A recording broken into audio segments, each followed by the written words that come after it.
میرے پیارے آقا صلی اللہ تعالی علیہ وسلم کے پیارے دیوانوں، ٹینشن سے بچنے کے لیے کیا کرنا چاہیے؟ ٹینشن نہ آئے اس سے بچنے کے لیے پریکوشن کیا لینا چاہیے؟ تو فرمایا گیا کچھ بھی کام کرنے سے پہلے اس کے انجام پر نظر رکھو، رزلٹ پر نظر رکھو۔ محبت کی شادی آدمی کرتا ہے، ٹینشن بعد میں آتا ہے، پھر اس کے بعد کہتا ہے اب کیا کروں، تو پہلے انجام سوچ لیتے ہیں۔ کوئی بھی کام اس کے انجام پر نظر رکھو۔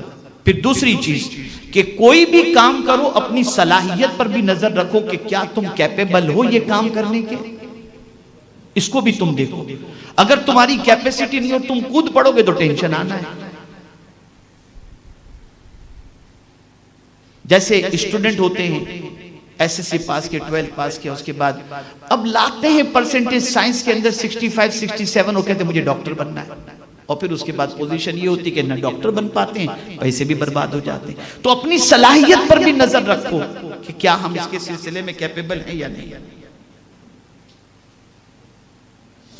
دنیا میں کامیاب ہونے کے لیے دو چیزیں بہت زیادہ ضروری ہیں، یعنی کسی بھی اس کے اندر ٹینشن سے بچنے کے لیے اپنے من کو بھی نکھارو اور اپنے تن کو بھی نکھارو۔ من کو نکھارنے سے مراد یہ ہے کہ اس دل کے اندر اللہ اور اس کے رسول جل جلالہ وصلی اللہ علیہ وسلم کی محبت کو جگا دو، اور اللہ اور اس کے رسول کے فرمان کے مطابق چلو۔ اور تن کو نکھارنے سے مراد یہ ہے کہ اللہ نے رات سکون کے لیے بنائی ہے تو رات کو جلدی سو جایا کرو، صبح جلدی اٹھ جایا کرو، اور صبح کچھ ایکسرسائز وغیرہ بھی کر لیا کرو۔ صبح نہیں فرمایا گیا کہ فجر کے بعد اگر آپ جو ہے پوائنٹ پر گھومنے کے لیے جاتے ہیں تو کوئی آپ کے لیے منع ہے، نہیں، صبح تو ہے ہی اس لیے کہ اٹھو اور آپ واک کرو۔ لیکن آپ دیکھیں گے کہ دنیا میں جتنی بھی کامیاب قومیں ہیں ان ساری قوموں کی صبح بہت جلدی ہوتی ہے اور مسلمان کی صبح سب سے لیٹ ہوتی ہے۔ جس قوم کو قرآن نے جینے کا طریقہ سکھایا اسی قوم نے قرآن کو اٹھا کر پیچھے ڈال دیا اور طبیعت کی زندگی گزار رہے ہیں، اس لیے پریشان ہیں۔ اور کئی بیماریاں میں آپ کو بتاؤں، اتنی بیماریاں اب لاحق ہو چکی ہیں کہ العیاذ باللہ ٹیسٹ کرا کرا کے آدمی تھک جاتا ہے۔ اس کی کئی ریزن ہیں، اس میں ایک ریزن یہ بھی ہے کہ غلط سلط جو بھی جی میں آیا کھا لیا، اور اس کے ساتھ ساتھ یہ بھی ہے کہ رات بہت دیر تک جگتے رہے جس کی وجہ سے ہماری صحت پر اس کا اثر پڑتا ہے۔ تو میرے پیارے آقا صلی اللہ علیہ وسلم کے پیارے دیوانوں، اپنی لائف اسٹائل کو چینج کریں، اپنے آپ کو اچھی طریقے سے جینے اور ٹینشن سے بچانے کی کوشش کریں، اور زندگی میں یاد رکھیے گا، فائنل میں ٹچ آپ کو دیتے ہوئے عرض کرتا ہوں، کبھی بھی ٹینشن آپ کو آئے تو کسی ایسے کے پاس مت جائیے گا جو ٹینشن میں آپ کو غلط راستہ دکھائے۔ چل شراب پی لیں گے تھوڑی دیر ٹینشن اتر جائے گا، چل جوا کھیل لیں گے کیسینو میں جائیں گے اتنی کمائی ہوگی تیرا ٹینشن اتر جائے گا، چل بینک سے اتنا قرضہ لے لے بیاج بعد میں بھر دیں گے ٹینشن اتر جائے گا۔ ایسے کی سنگت میں کبھی مت جائیے گا، اس سے ٹینشن میں اضافہ ہوگا۔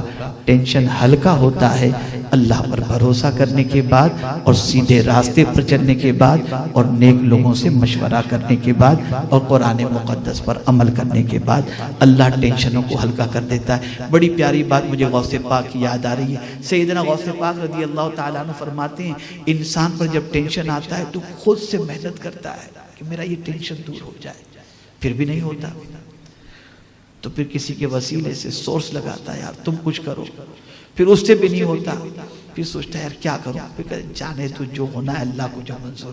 تو غوث پاک فرماتے ہیں ارے نادان، اینڈ میں تو خدا کے بھروسے پر چلا گیا، پہلے ہی چلا گیا ہوتا۔